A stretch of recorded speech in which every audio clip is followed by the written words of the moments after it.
Terakhir, saudara, rampok lansia diamuk massa. Usai merampok seorang nenek berusia 75 tahun, dua orang perampok di Brebes, Jawa Tengah gagal melarikan diri sehingga nyaris dihajar massa.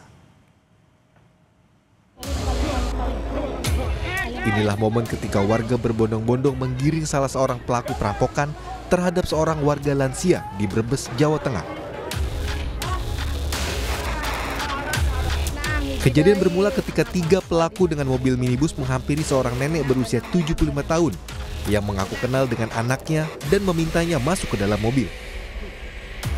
Di dalam mobil, pelaku kemudian mengambil kalung milik korban dan uang tunai sebesar Rp150.000. Korban yang kemudian diturunkan dari mobil berteriak minta tolong hingga akhirnya mengundang perhatian warga. Dua pelaku yang tertangkap warga nyaris dihajar massa sebelum akhirnya polisi tiba dan membawa pelaku.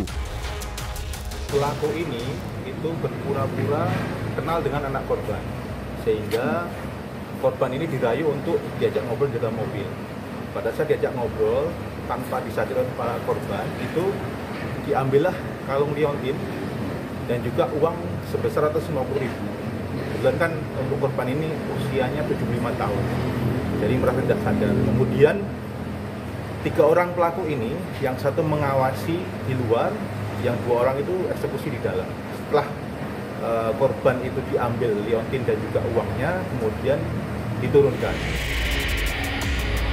Dua pelaku kini mendekam di sel tahanan Mapolres Brebes dan terancam kurungan 9 tahun penjara.